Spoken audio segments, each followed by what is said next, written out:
Okay, now I want to talk about the proper way to remove a front wheel from a bicycle that has a standard quick release and rim brakes.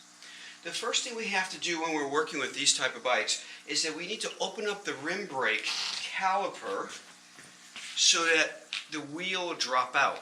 Typically what's going on is the brake pads are in closer to the rim and the tires are a little bit wider, so if you were to just remove and try to open up the quick release and remove the wheel, the tire will get hung up and rub on the brake pads, and then you can damage or ruin the adjustment of your pads. So a bike like this, on a typical road bike that has drop-on handlebars, has something called dual pivot brake. There's a couple of different types of versions of this brake, but typically someplace on the brake there's a little lever. You open this lever up and the pads will open up and spread further away from the rim. When you go to close it and put the wheel back in, you're going to simply close and turn that lever back down, pads coming closer to the rim. When we look at a bicycle like this, this has what we call linear pull brakes or V brakes. These are very popular rim brakes as well on entry-level mountain bikes, hybrids, that sort of thing. What happens here is you have a cable that comes straight down from the brake lever, runs across. This is called the noodle, this little metal piece here. Cable's running straight through there. On this side of the caliper or lever arm, there's a stop called a noodle stop. There's a rubber piece typically here, sometimes it's very small, we call it the grub. If you simply slide this out of the way, and then you simply push this caliper that direction while taking the noodle pulling it that direction, let me see if I can do this, showing the camera. We're going to push this, and we'll be in a disconnect, drop this out so they come apart. Calipers may just run that, open up like that, sometimes they may stand more like that, but basically now the brake pads are away from the wheel.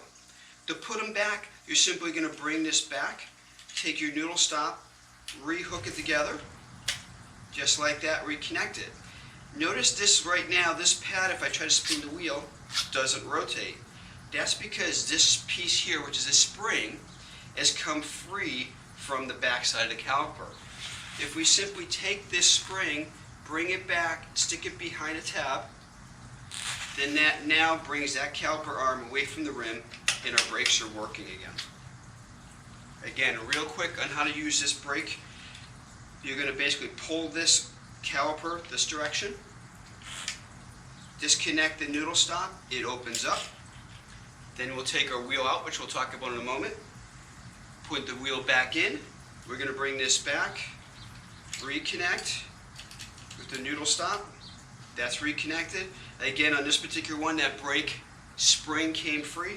We're just going to put it behind that little tab, which is right on the back side of here, and we're working again. Now to remove the wheel with this, we need to open up the quick release. These are using what we call a standard quick release, and there's a lever. Move this one out of the way. And you can see there's a lever on this side of the wheel. There's different versions of the levers, but in all cases, when the lever is closed correctly, it has the words close on it. It may be printed on it or embossed on it. When we're opening it, we're just going to simply open this lever up, and now the word open is written there. We'll also notice that now the wheel is actually loose in there, but it hasn't come out yet. That's because there's safety tabs at the bottom of the fork. What we're going to do now is we're going to hold this lever, we're going to unscrew the opposite side, which is the nut. As we unscrew this, we don't have to take it all the way off, just far enough so that the wheel drops out just like that. Now the wheel is out of the bike. We can lean this on maybe the bumper of the car. Don't put it on the ground, you don't want to drive over it. Lean it against the bumper of the car so it's right there so you'll see it. Then you'll take your bike and then you're going to place it into your car.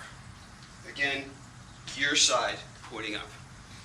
To put things back together, what you're going to simply do is take your wheel, you're going to line it up, and you're going to place it so that the axle sits underneath the fork tabs, just like that.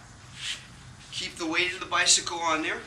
What you're going to do now is you're going to tighten the nut. Right now this lever moves freely for 180 degrees. We're going to keep tightening the nut until we have resistance at the halfway point about there. Right now it's still free. Keep tightening.